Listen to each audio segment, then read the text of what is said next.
Vineyards, and so excited to be tasting through 3 different Petit Manseng wines today, from 3 of the most exciting winemakers experimenting with the grape in Virginia. And Petit Manseng is really a personal passion of mine. I've been in the wine industry many years. But really made the switch over from working. I was working for an importer, working with wineries all around the world, and made the switch to Virginia wine really when I tasted Early Mountain's 2016 Petit Manseng. It was October of 2017. Really wasn't sure how, if I was ready to transition to working in the Virginia wine industry. And when I tried that wine, a light bulb just went off. It was so exciting to have a wine of such intensity, such personality.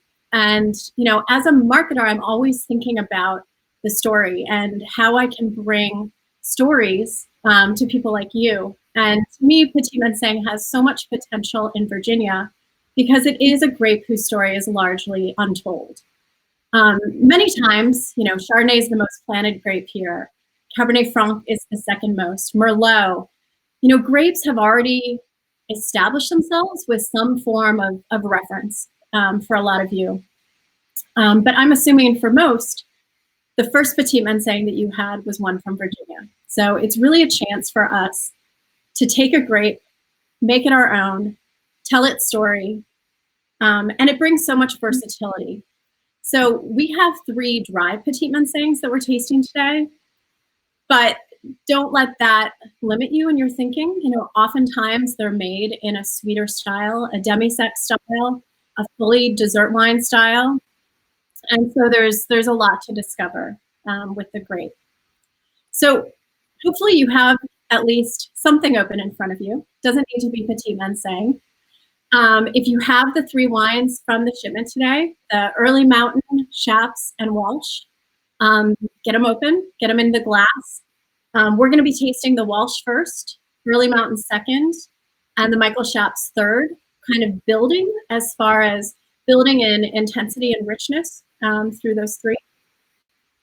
But don't wait for us. Feel free to start tasting. And just to give you a little bit of an overview of the plan, I'm going to be bringing Neil Wavra, who's an amazing friend of ours, amazing sommelier, owner of Field and Main Restaurant in Marshall. He's going to join me. We're going to talk a little bit about the history and about, our experiences with Petit Manseng on the table and food pairing. Then Maya from Early Mountain is going to join us, and we're going to talk about Petit Manseng in the vineyard and growing it. And then 3 winemakers are going to join, and we'll do a little bit of comparison and taste through the 3.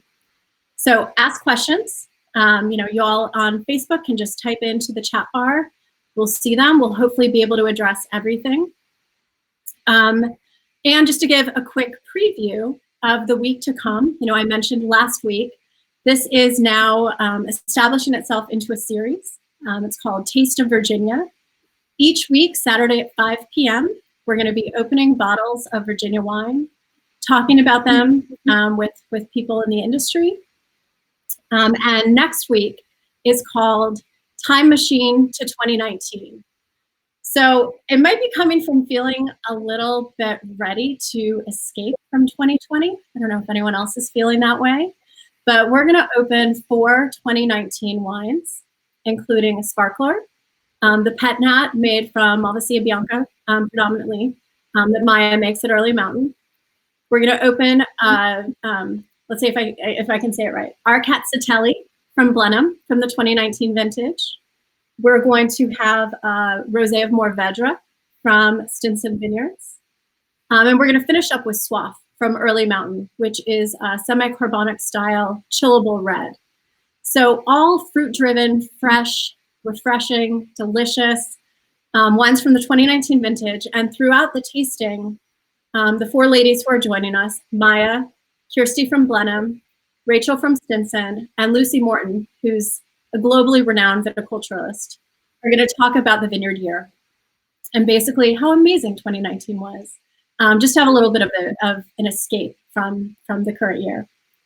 But tonight, it's all about Petit Manseng. So I'm going to welcome Neil Wavra, amazing sommelier, co-owner of Field and Main Restaurant. Come on in, Neil. Woo! Hello, everybody. Welcome. Glad to be here. Thank you, Eileen, for having me. Thank you for joining us. It's a pleasure. Anytime I get to sit down with three Petit Mansengs is a good time, for sure. Yeah.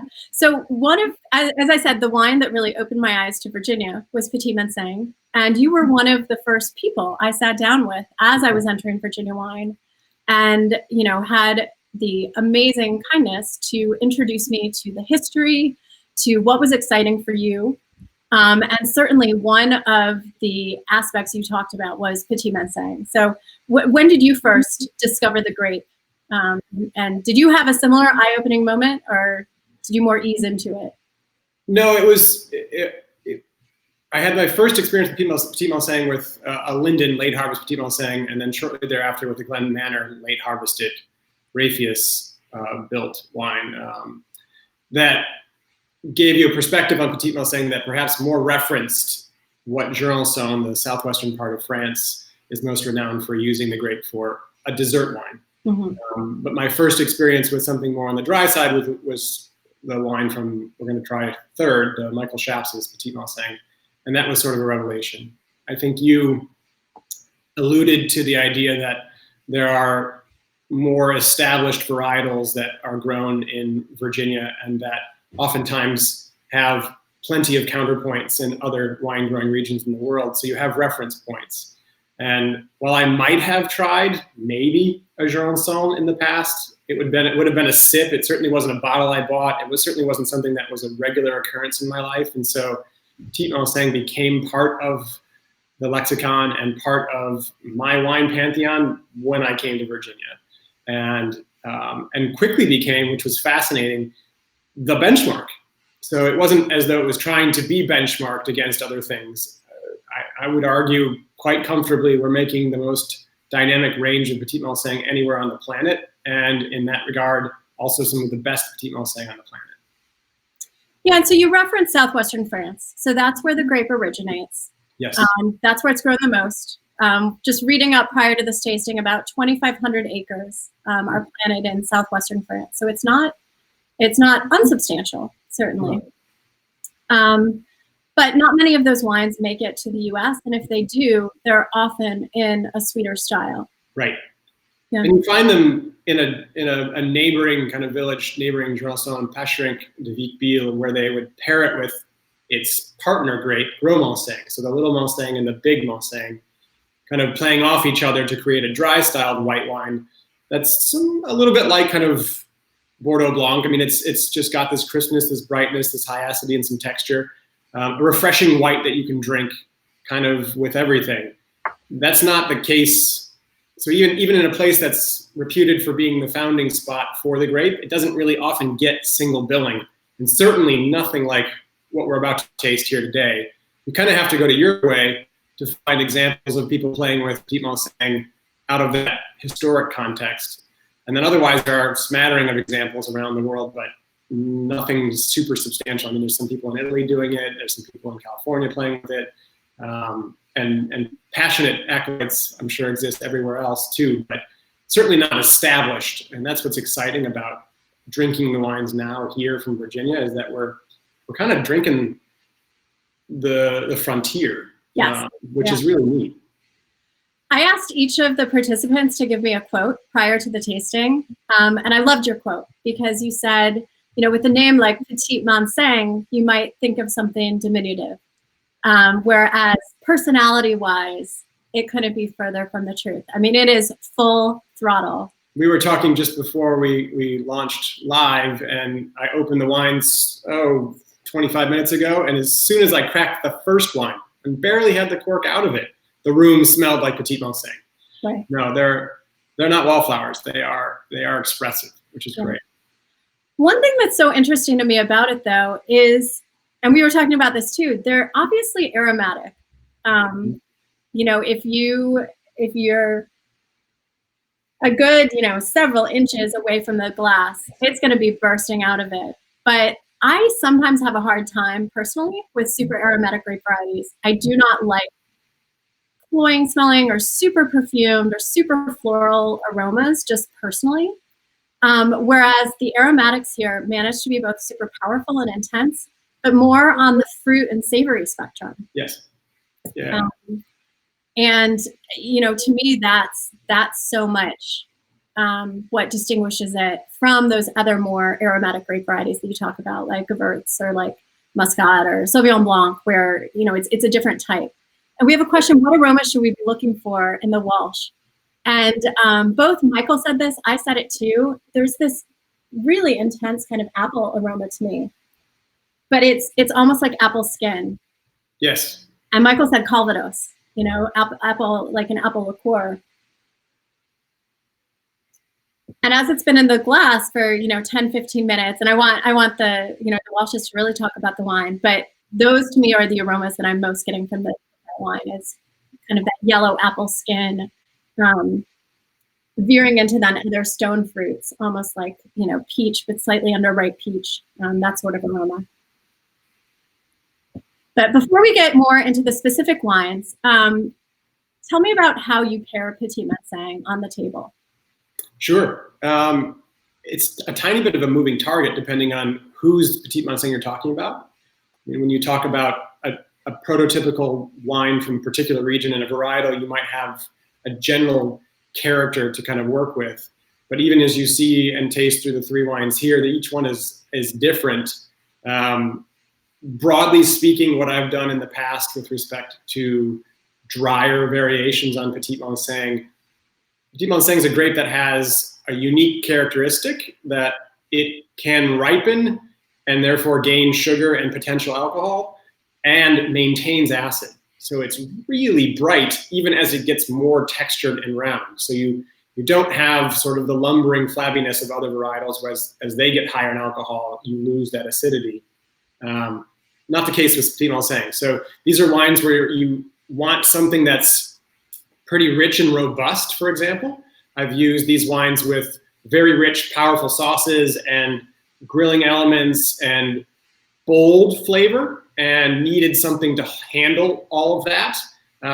We've played with, for example, kind of halibuts with rich, kind of high-toned buttery sauces. We've played with grilled pork wonderfully well with this kind of a wine. I also like, in the example, and I don't know as much about the Walsh production. I'm looking forward to hearing more. I've talked to Nate about it a touch, but I know the lees elements that are present in Early Mountain second version, and then some of that lees element and some of the wood aging that was present in previous iterations of the Shaps variation gives you an umami quality. So I like these wines a lot with things that involve soy, involve fermentation, involve spikes that come by way of flavor dimension that develops thanks to things that are more secondary, so not primary, so not overt fruit or overt just initial seasoning. These are things that are layers of flavor. These wines respond extremely well to them. They're textural wines. And I was working with a friend in southwestern Virginia at a restaurant called Riverstead at Townhouse. I was playing with a lot of these wines for courses that would involve all forms of umami, really interesting ingredients that weren't necessarily stand out in the dish, so you couldn't latch on to them to make a comparison or a contrast, but you would support the entire dish from underneath with the acid of the wine and the texture. And these are wines that give you that ability. So they're really great wines to kind of have on the table for the entirety of a meal when you're having a whole bunch of things, because they will latch onto one part of one thing for a minute and then detach and then be a whole different wine and a different character for a different taste. And they're extremely versatile that way. The texture and the acidity being two key components that I look for a lot with respect to the pairing. One of the things I find interesting with Petit Manseng is oftentimes when there's spice in a dish, you need some sweetness in the wine to really stand up to it. Whereas Petit Manseng, even in its dry style, I find, you mentioned that it holds up well to spice. And it's also a white wine that veers very easily into red wine pairing territory, like merguez lamb sausages, or I actually have some ribs in the oven right now that are pretty heavily spiced. And super excited to see how things pair with the various wines. You can also play with it, like where you would put a well-textured kind of Alsatian white, you can play with these dry Petit Mansengs. You can put them in that regard pretty comfortably. But there's a little bit more versatility there too. So these are really special. Yeah. So Megan's asking, what temperature do you like to serve it at? And I have an opinion, but I want to hear your opinion too. So most white wines come out of our service area at around 45 or 46. And I think that's a little bit too cold for these. The cold mutes flavor and accentuates taste. And so you can have the high acidity of these wines really show through when it's a little bit chilled. So I like them a little bit warmer. Around 50, 55 is pleasant for depending on the time of year too. So if it's really cold out, having them be a touch warmer. I think temperature reflects a little bit too what it's relative for you. So room temperature, the idea of it comes from a place that was not air conditioned once upon a time. So a stone cellar moving up into an above ground stone room still is about 55, 60, 65 degrees. And so in this case, I think in a 70-degree conditioned space, around 50 is really pleasant. Yeah, I recommended in the note that went out, take them out of the fridge about half an hour and you're going to serve them, just so that they're not, too chilled and you can get that full aromatics. I think you can even enjoy it, fully out of the fridge. To me, it's those white wines that I've never done this, but I bet if you drank it in a dark glass, a black glass, at normal, room temperature, you might even think it was a red wine. That's fair. Because of the intensity of it. So, Neil, you are amazing. You're going to come back and share more thoughts about the wines, but we're going to shift now to talking about Petit Manseng in the vineyard. And my hope is that there might be a lot of winemakers listening. So, because my mission in life is I want more Petit Manseng being put in the ground. I want us all to really unite behind this great variety. So let's talk about how it's super fun to grow. We will see you soon. Very good. Awesome. So I'm going to welcome Maya Hood-White, who's our associate winemaker and viticulturist, as well as the Walshes. Awesome. Welcome, Maya. Thank you. Let me get you guys. Hey, guys. More. Hi. Hey. Nice to see you again. Hi, Sarah. Hi, Nate.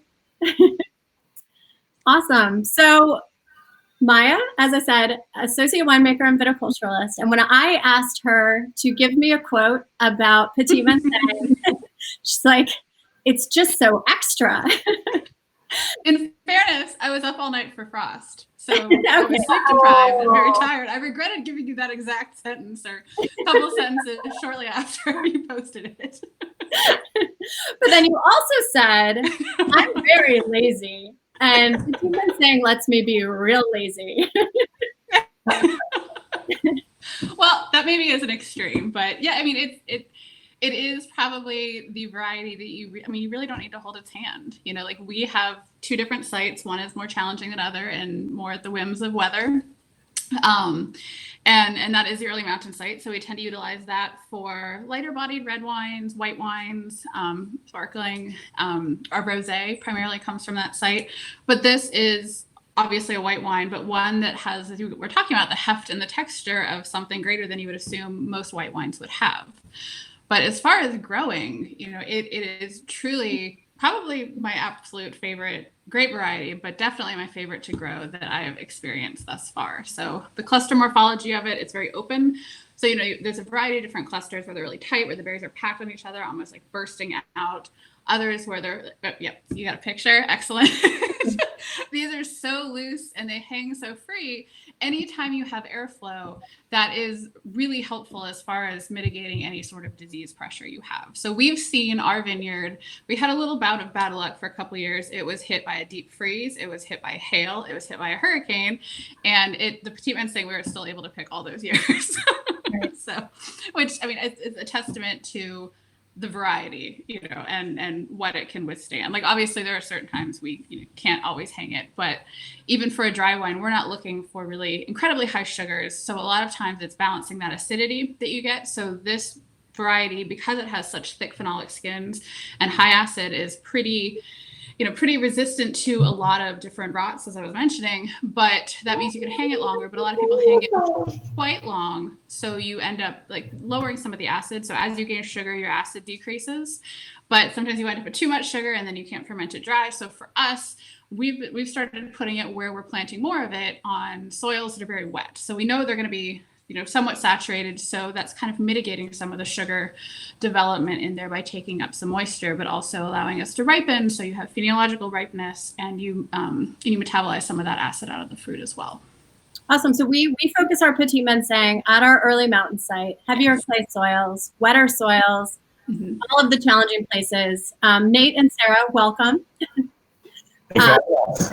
Co-owners of Welsh Vineyards, and you're quite a bit further up north. So tell me a little bit about your property.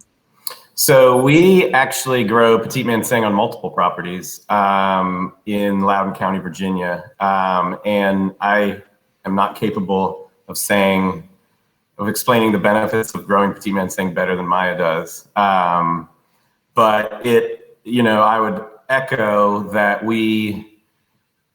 because we're also striving for, at least relative to what we're tasting tonight, like a drier style Petit Manseng, it suits itself fairly well for a little bit heavier soils. We're at our tasting room right now, and we have 2 acres of Petit Manseng here, which is what everyone's tasting tonight. And then we also grow Petit Manseng at our largest vineyard, which is called Bethany Ridge, at a kind of within a variety of soils, and it's a little bit younger, so it'll be interesting to see sort of the style that comes out of that. But I kind of couldn't agree more with that. It's a quote unquote easier grape to grow. It's a little bit more well suited. I tend to tell people that are thinking about planting it that it just sort of wants to grow here a little bit more than a lot of other varieties that we grow, and that.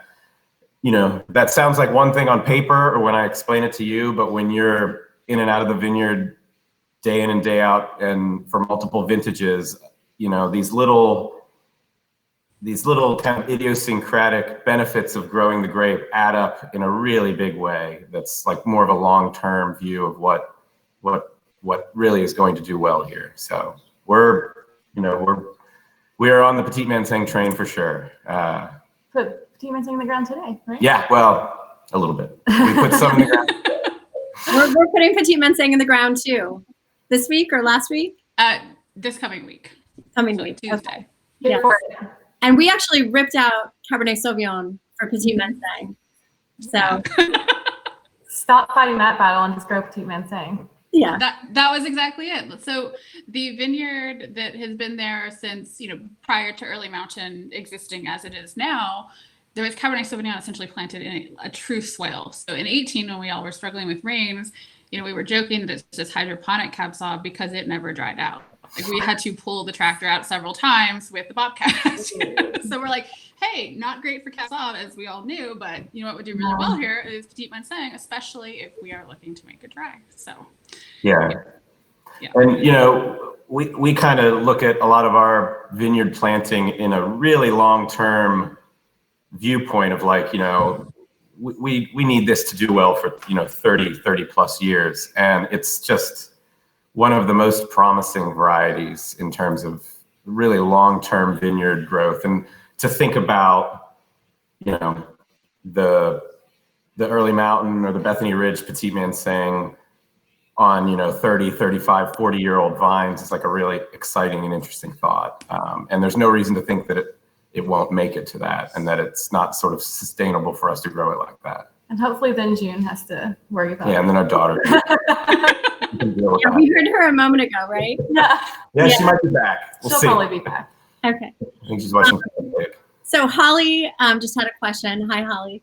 She said she's asking if its morphology and the way that you were talking about it being easier, does it result in less use of chemicals than in the vineyards?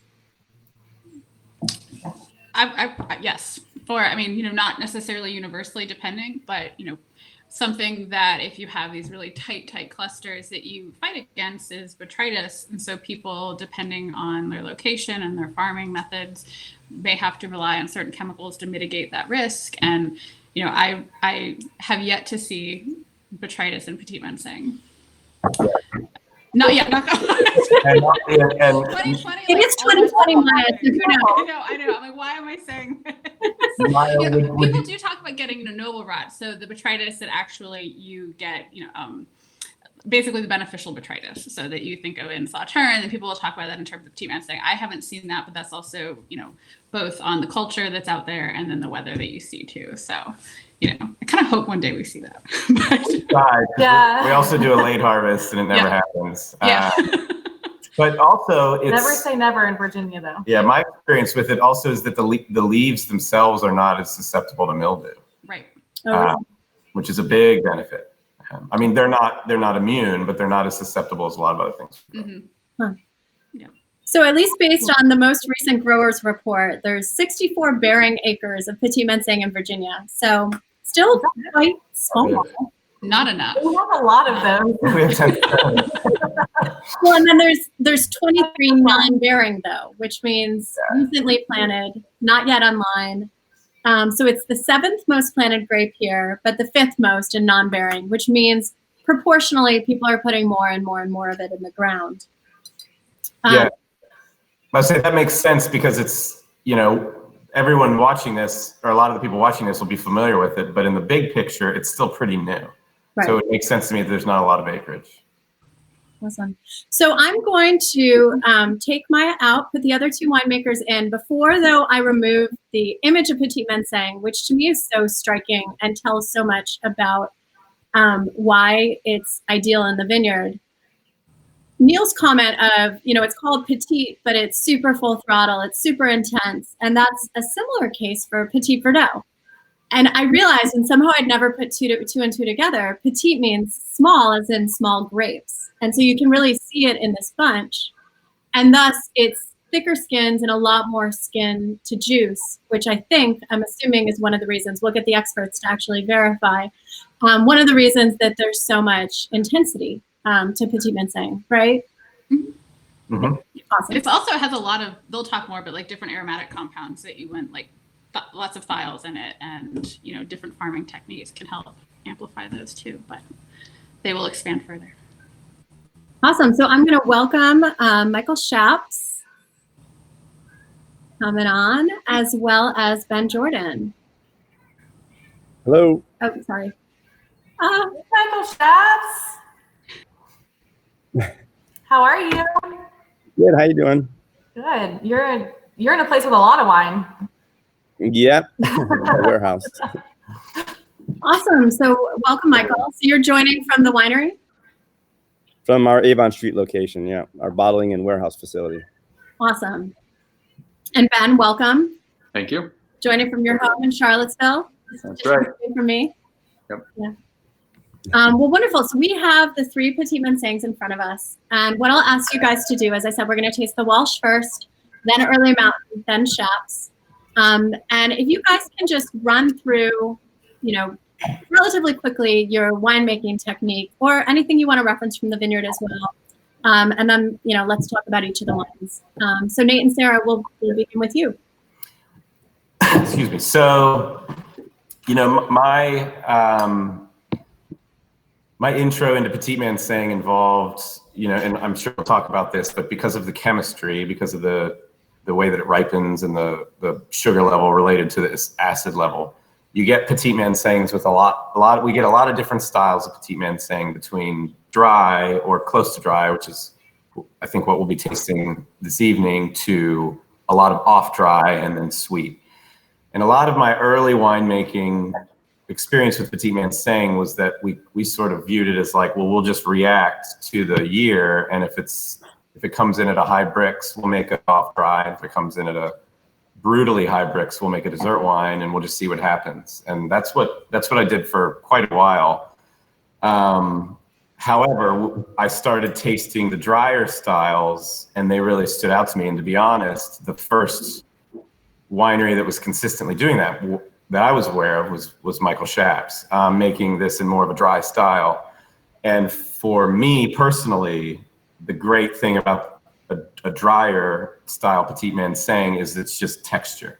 It's just a texture, a white wine with awesome texture, and that has to do with what Maya was mentioning, and also the acid levels and sort of the intrinsic value of the grape. So we wanted to make a dry style and sort of let it be focused on texture. So what we do in the vineyard then depends a little bit on the year. I mean, what we're tasting this evening is the 2018, so we didn't really have to do anything in the vineyard to achieve this style because it was a wetter vintage, and that actually, to be honest, for this style, Petit Manseng is theoretically preferable.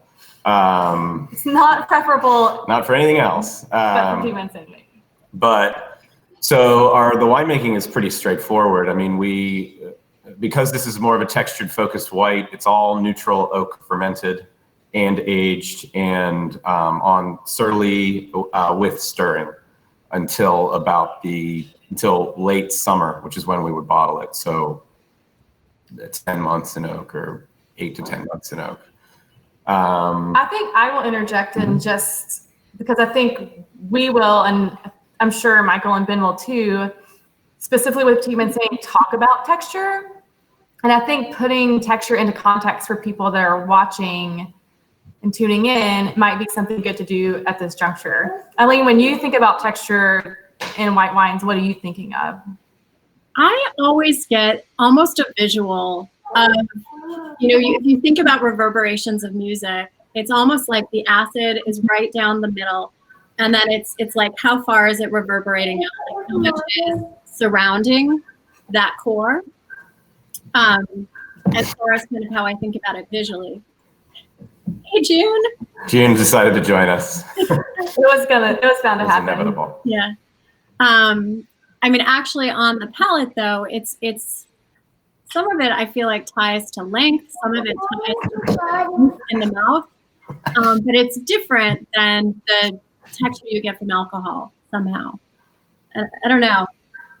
Does that make sense to any of you all? Yeah, for sure. And so, the winemaking for this specific wine is very straightforward.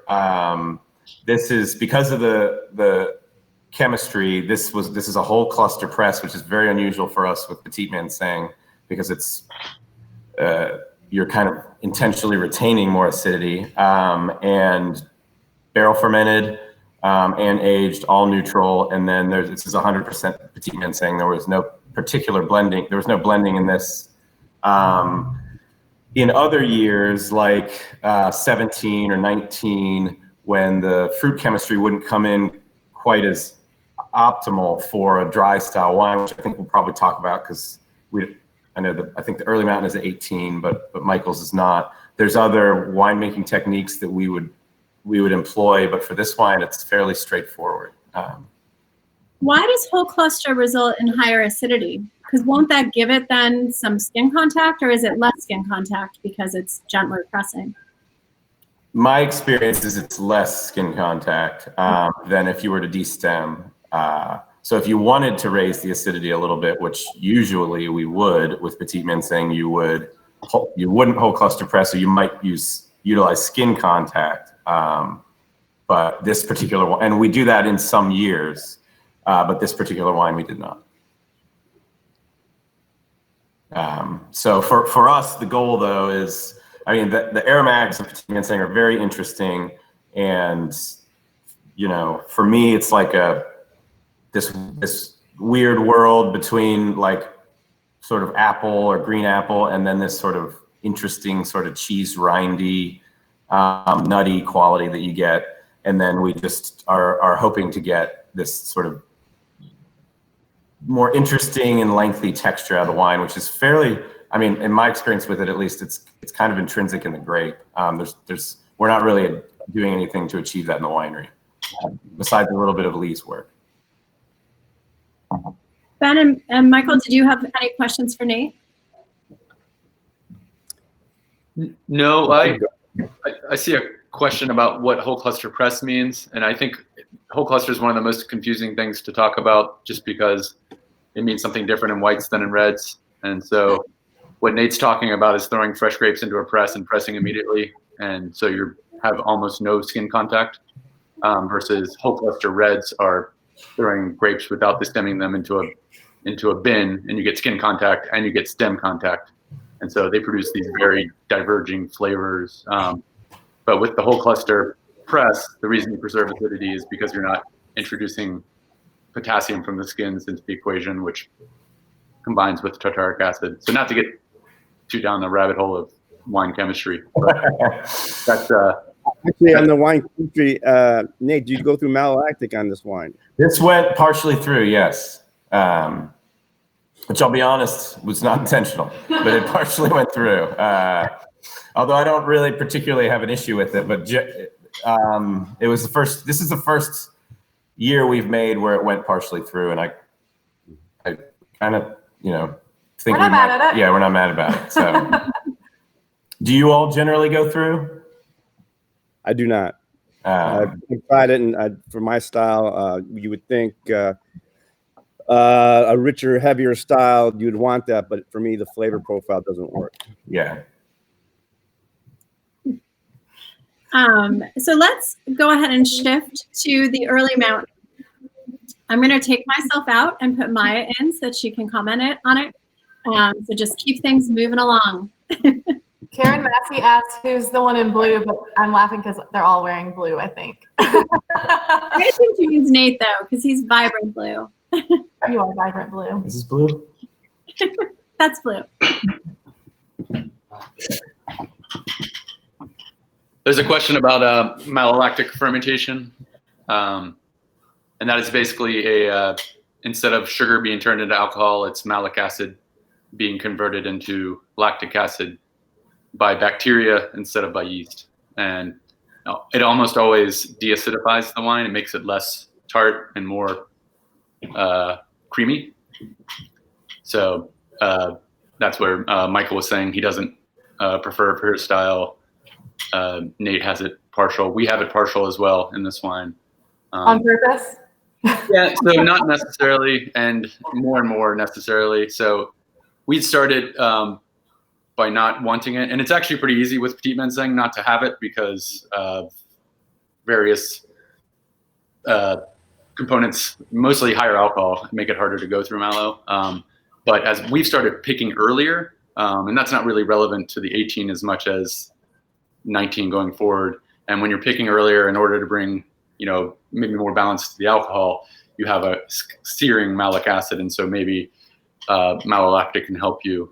You do have to be careful of the buttery character that can get in there. But this wine, I think this is from various fermentation lots. Some of them went through full malo and some did not. So we're technically at partial malo. And Megan, when I think about malolactic and I talk to people about it, I usually just tell them that if you think about the acid that's in like a tart Granny Smith apple, and then you convert that to the acid that you would get in like milk or cheese.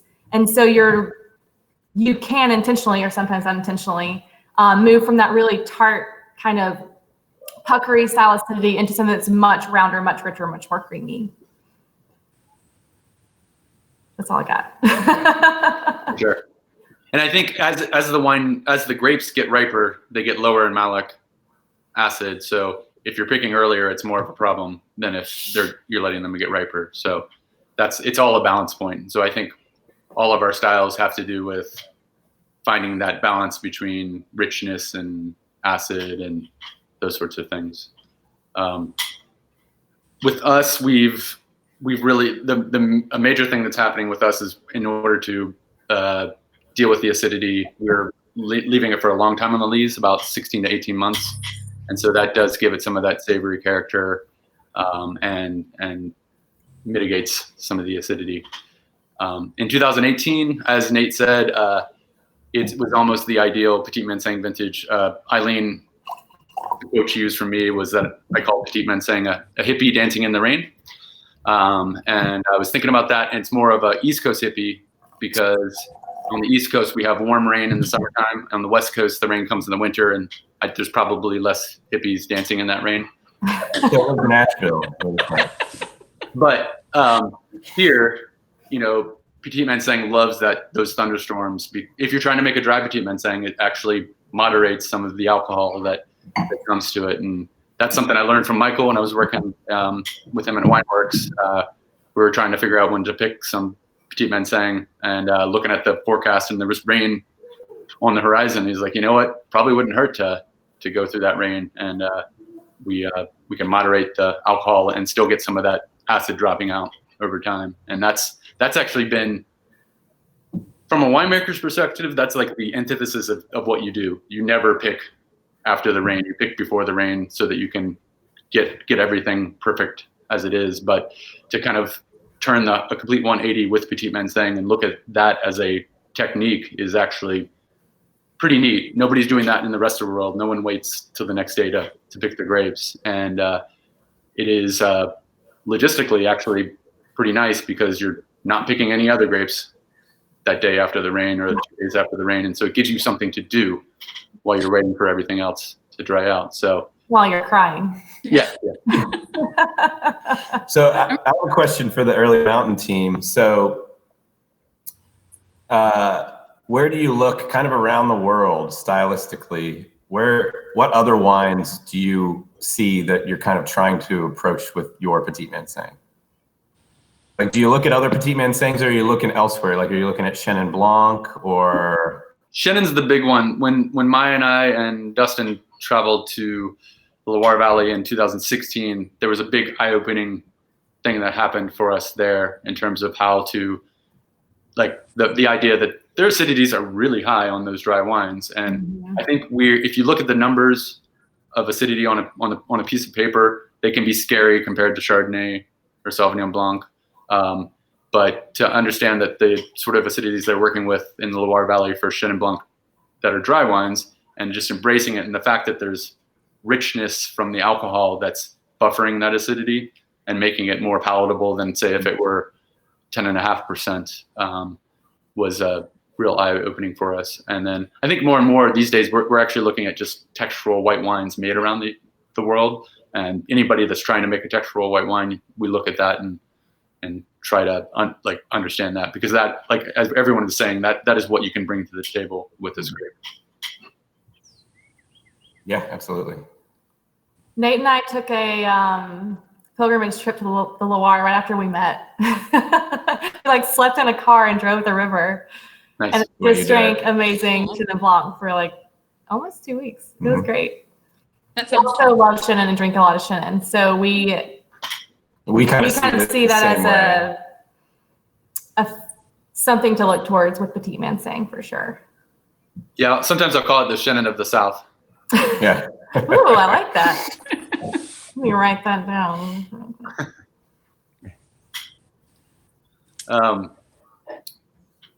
Ben, someone asked earlier about wood, and it sounds like all of us are fermenting in wood. And for us, I think that's because Petit Manseng brings so much Petit Manseng character, Petit Mansengness to the table, that you don't have to worry about a cold stainless steel fermentation trying to preserve aromatics and those sorts of things. And it works with the textural components of it. And I don't know, Michael, what's your reasoning for barrel fermentation? Well, stylistically, I want to kind of do that crossover between a Chenin and a Chard. And for me also, when we have the acidity that we need to tone down, the barrel ferment and a bit of new oak helps to balance the acidity and integrate in and kind of give it a little more complexity. So it's more of for structure, and we're always concerned about that high acid coming through and balancing the wine, and so the oak really counters that. Cool. Yeah. We have this in the Early Mountain in the glass right now, and there is this amazing intensity on the back palate and the finish that's slightly oily and so delicious. Slightly savory, again, like Eileen was saying earlier, there's that slight umami character to it that I just think gives this wine, it just takes it to the next level. Yeah, and that's the lees aging that we're all doing. It sounds like this is a wine that can take it without getting kind of weakened or losing some of its soul to the aging, and that brings some of that umami to it. That we're really able to build it with élevage and aging, and it's pretty cool to be able to work with a grape like that in Virginia. Ben, I don't know if I missed it. Did you do skin contact prior to pressing? Yeah, so we've moved into this very gentle skin contact thing. So we don't destem anymore. We've started doing this either stomp on it in T-bins and then let it soak for a little bit, or just stomp on it in the press and soak in the press. And so it makes it so you're not fully breaking all the skins and getting as much skin contact. And Maya, correct me if I'm wrong, we tend to do that on the earlier stuff where the acid is higher. But we're still trying to figure that out. That's something we change up every year and are working with. Do you have anything to add to that, Maya? No, I feel like every year it's changed, where we've done like different amounts of stomping or like the slight press, putting juice back on top. Right, we do that. There was that approach that we did more in 17 and 18. Yeah, I don't know, somehow they're all blending together now. But yeah, it's I feel like every year we're doing something a little bit different with this particular wine as we explore it more. Right. Yeah, I forgot that same trip when we went to the Loire, we went to the Saar in Germany, where they deal with some really high acid. And we're talking to this guy, Florian Lauer at Peter Lauer, and he taught us this technique of, people do it mostly for flavor, but he's doing it a little bit more for acid mitigation, where you start to press and then put that first press wine back in the tank and soak overnight or something like that. So then you're getting his reasoning was that you're getting only the ripest berries are being pressed, and those are the only ones that are getting the skin contact. But sounds good. Maybe that could be our next pilgrimage trip. That's good. Yeah. There's a question about finishing it in or fermenting in concrete. We do a little bit of that because we have one egg, but we only have one egg. So the more Petit Manseng we make, the less percentage we have in concrete. But part of this wine is always in concrete, and it's interesting how it tightens the wine and makes it much more about the lees and less about the fruit. The concrete. What's that? The concrete does? Concrete does, because it's not I think some people think that concrete can breathe, but it doesn't. It's just porous, and so it brings oxygen to the equation during the fermentation. But once that oxygen is depleted, it's gone, and it becomes pretty reductive environment. Mm-hmm. And it's stirring in an egg. It's stirring the lees up, so you're getting a lot of that leesy character. I feel like for the Eileen kicked her out. Whatever, Eileen. You're back. It's okay. It wasn't that important. That's it. Now it better be profound, right? No, I feel like we've historically really liked the concrete portion. As like our wood program has changed and our oak program has changed a little bit. We've kind of shifted that, but from historically the concrete's always been a really kind of integral and important part. But it's just also part of the evolution. So I can go. I'm good. Well, one thing I'll say as we move on to Michael's is that I've heard I'm gone. There you go. Bye, Ben. As we move on to Michael's, so I knew about Petit Manseng a little bit when I moved to Virginia in 2012, but I moved to Virginia to work for Michael, and it was after the other vintage that was as tough as 2018, which was 2011.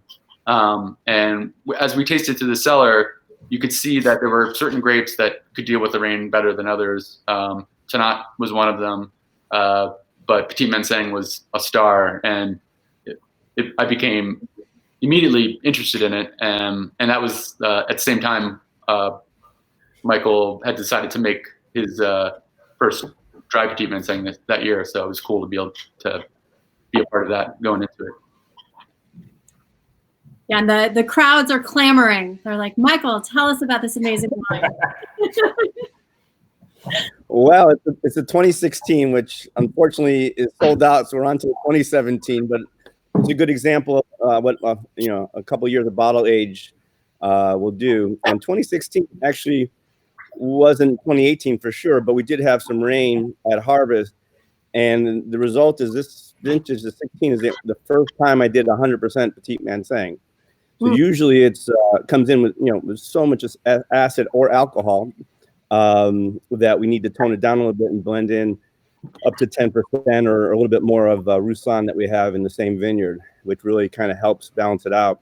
But this vintage, because of what, as Ben said, the rain kind of works in our favor. We were able to bottle this as 100% varietal, which was the first time I've been able to do that.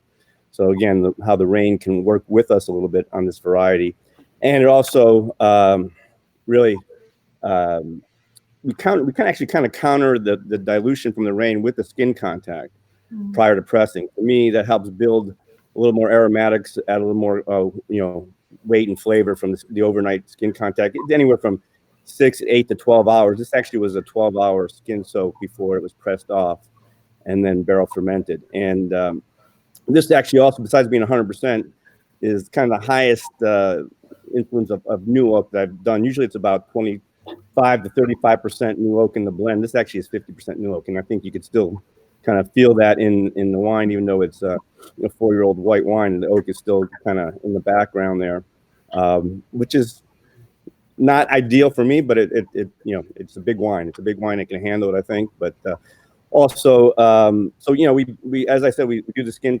contact, we barrel ferment it, and a lot of stirring, no malolactic fermentation. I'm trying to keep the brightness. I think with malic acid, this actually has, not to get too wine geeky, this has 2.5 grams of malic in it, so it's a pretty high amount of malic, and I think it really handles that and helps in a way of keeping the freshness in the wine. So this wine also has 14.5% alcohol, and again, the oak and all the skin content helps kind of cover up, so to speak, or kind of hide that high alcohol characteristic. So that's important if you want to try to get that balance in the vineyard of acidity and without getting too much alcohol.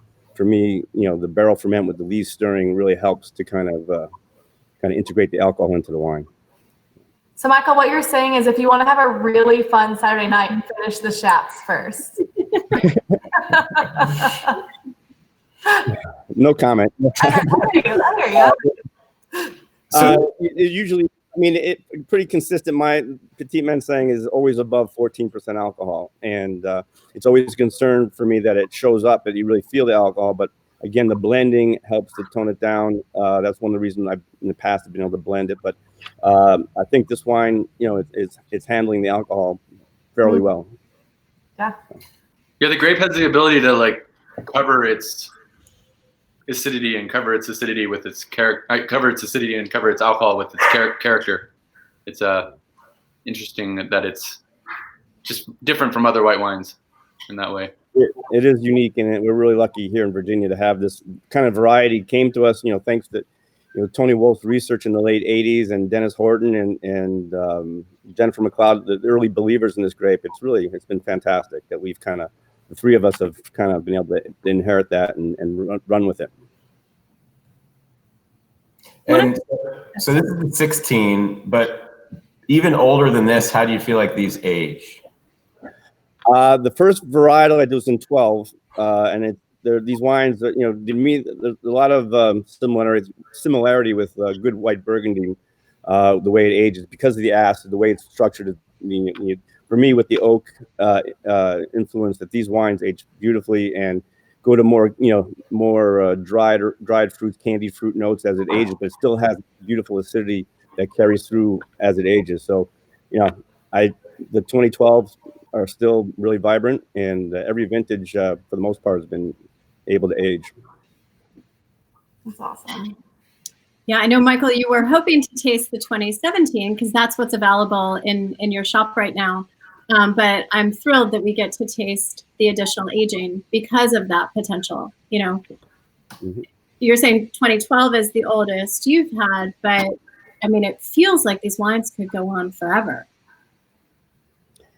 Yeah, I think it's, like I said, similar to a good white Burgundy. It can really, some vintages 20, 30, 40 years, who knows? We're still trying to find out where this wine's going to go.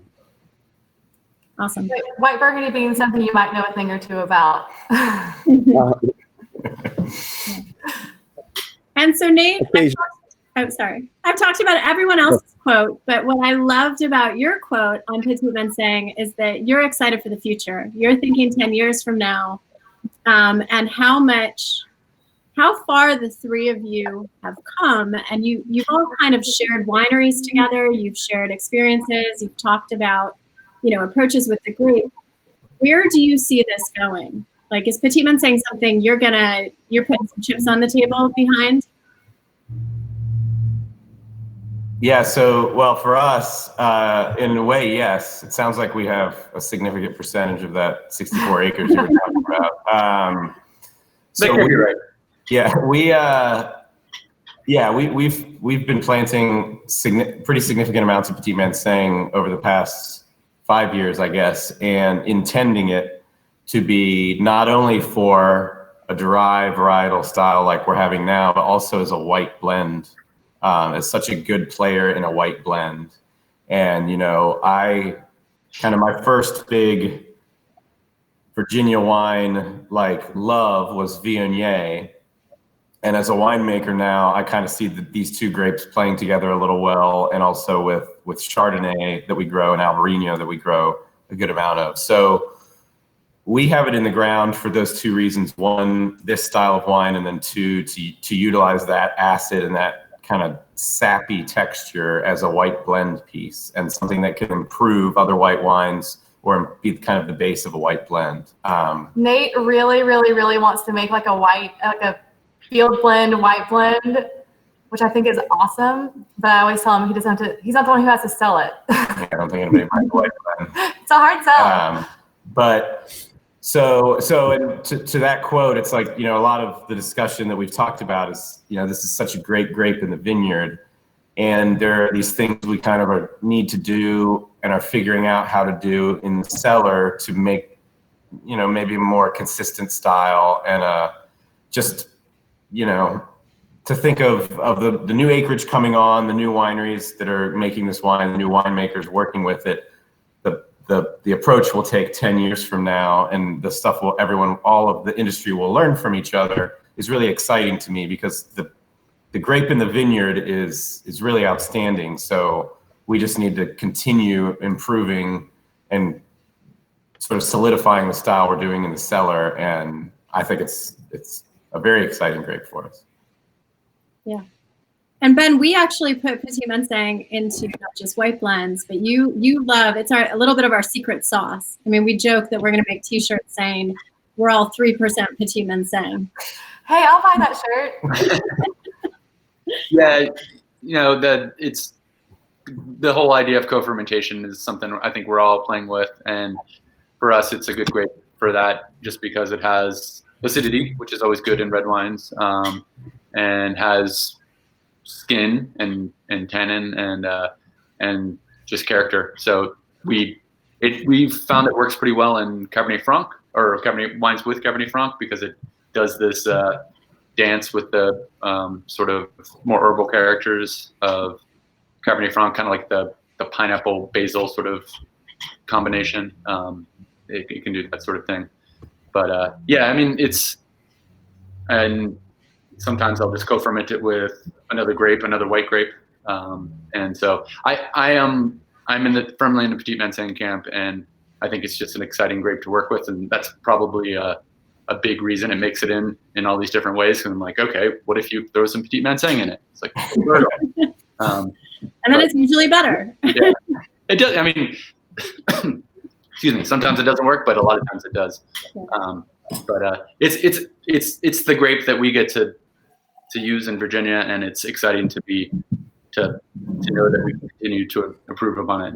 Exactly what Nate is saying. It's a grape to take us forward, and it's exciting to be part of taking it forward. So Ben, I am going to say goodbye to you and thank you. And this was amazing. And thank you for making the Petit Manseng that really brought me into Virginia wine. I want to bring Neil back into the group so that he can share his amazing thoughts on these three wines. Cool. But See you guys. see you Have a soon. good night. All right, Neil, you are coming in. 3, 2, 1. Was that the shots? Well timed. Yeah. I have been refilling in my absence from you all. These are delicious. They're special wines, and I'm super excited to hear Nate and Sarah talk about a field blend or a blend of Petit Manseng. I mean, Chateauneuf du Pape Blanc has no market whatsoever, but it is a remarkable wine. Firmly sits in the top pantheon of great wines in the world, and why not? I mean, you're not wrong. I don't disagree on any front that the wines are not incredible and delicious, and oftentimes, like the sum of the parts is More than the sum of the parts. Yeah. You guys know what I'm trying to say.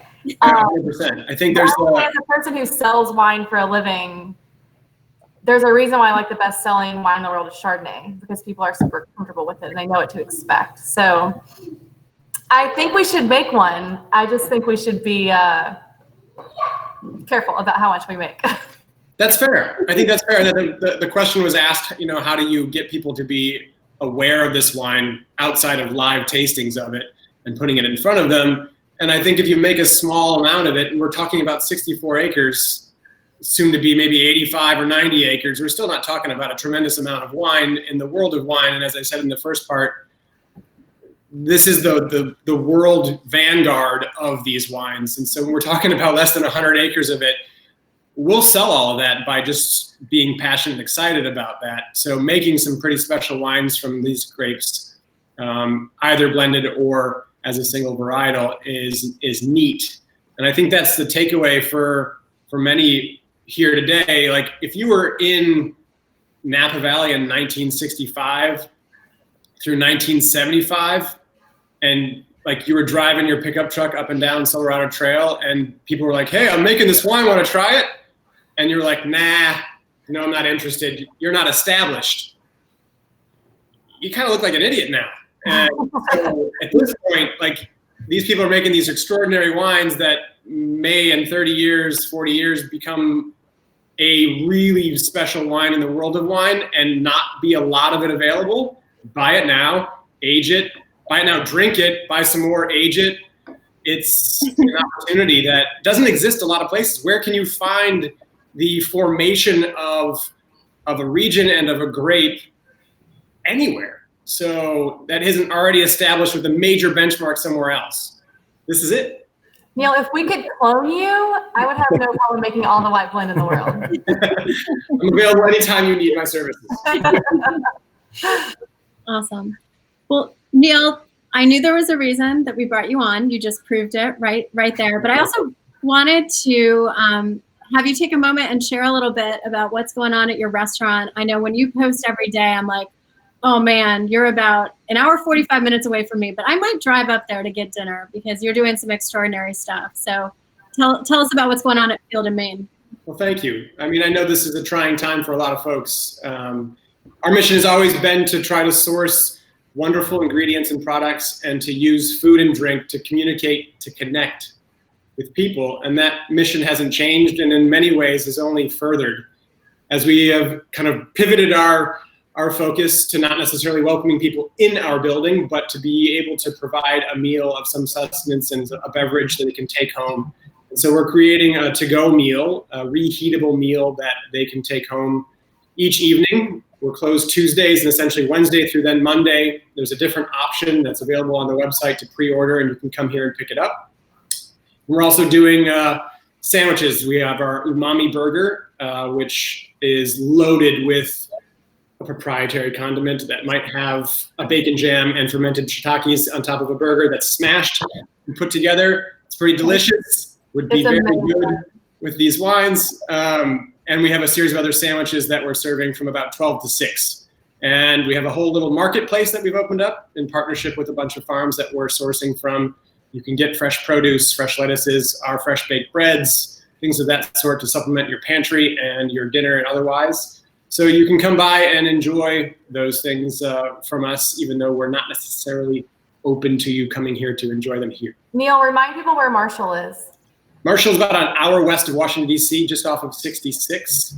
We have 2 exits. We're very special. I will say, I think we're the closest to you, and we feel very fortunate because we get to eat in your restaurant in times of normalcy, and it's always an exquisite and incredible experience. Yeah, after our daughter was born, who somehow has not interrupted this yet fully, after the dust settled and we finally went on a date, it was to Field and Maine. Yeah, because our first outing as parents. Yeah, that was one of the reasons why my wife and I wanted to be here was that we wanted to be close to where the products that we would be using came from, close enough to where those people who produced those products could also come. And we've been gratified to have each of you here. It's one of the top experiences of my professional life to be able to say to someone, hey, I really like the Walsh Tannat. It's really special. Why is it so special? I'm like, well, you could ask the Walshes. They're right there. They're dining. And that's a special moment that occurs here and has occurred here. And I look forward very much to having it occur again in the near future. Yeah, we can't wait. And Dave, yes, bok choy is available now. We have a little bit from Sunnyside Farm coming in on Wednesday. Nice. We'll be in our stir fry option on Saturday. Ooh, I want that. Wonderful. Well, thank you so much, Neil, and I hope to see you in person soon. Cheers. Cool. So, Michael, other than really talking up the 17 Petit Manseng, which I will say we at Early Mountain, have taken this approach with tastings. Hi, I'm just trying to make people see. Busy. Sorry. We've taken this approach with tastings because in our winery, in our tasting room, when we're open, we have a Best of Virginia program. We have a flight right before we closed. There was a Petit Manseng flight where we had both the Walsh and the shop's Petit Manseng as part of it. So I can't wait to buy the 17 and feature it in our winery when we open to the public. Anything else you want to share with the world? Well, our Avon Street location is still open for pickup of all the wines, and we've been doing a bunch of specials. I've done just finished a series of 3 Saturday, virtual tastings, and in 2 weeks we're doing a special tasting. I'm actually going to do a limited release of 3 Meritage vintages going back to 2007.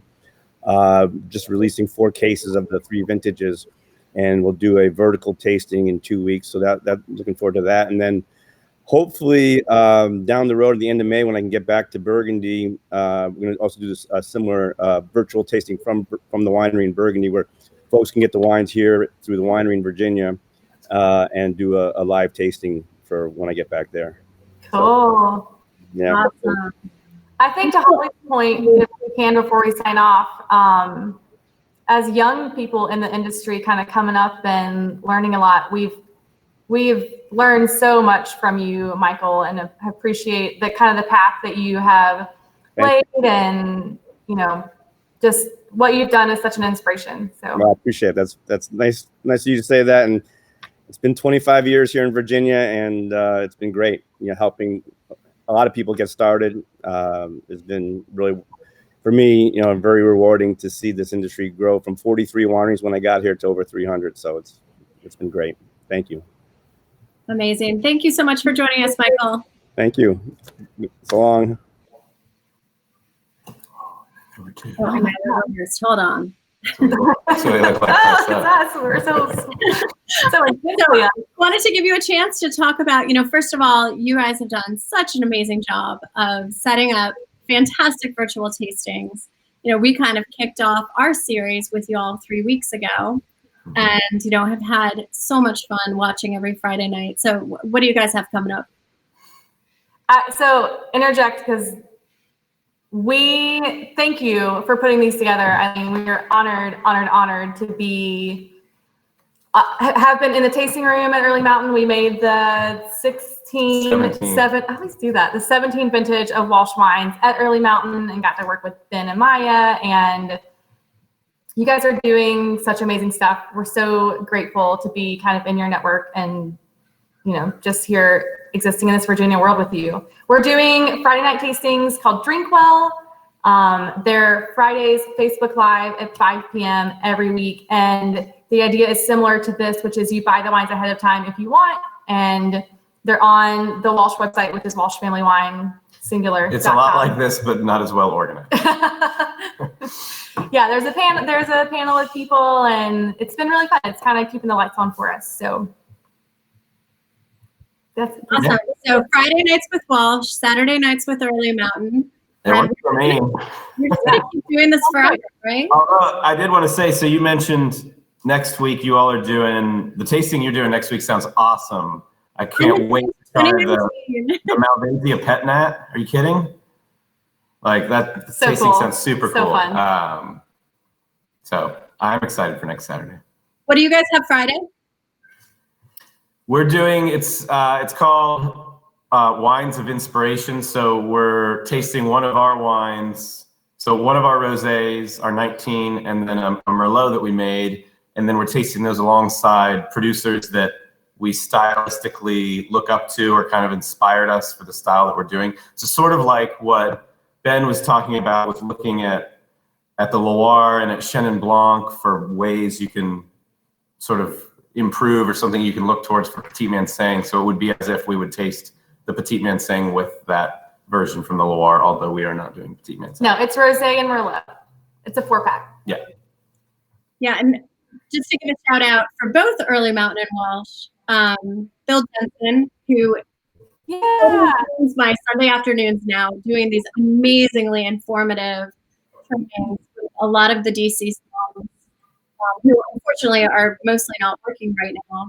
He's going to be doing a tasting about Virginia wine on May 3rd, both Walsh wines and Early Mountain wines. So yeah, I basically all I do these days is drink wine and, we are drinking a lot of wine.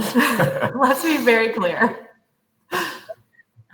Well, amazing. Thank you so much for joining. Thank you for your time. It's always a pleasure to see you guys and be here, be part. Yeah. I'm off to pull my ribs out of the oven. Have a wonderful night. And we'll see you guys soon. Bye-bye.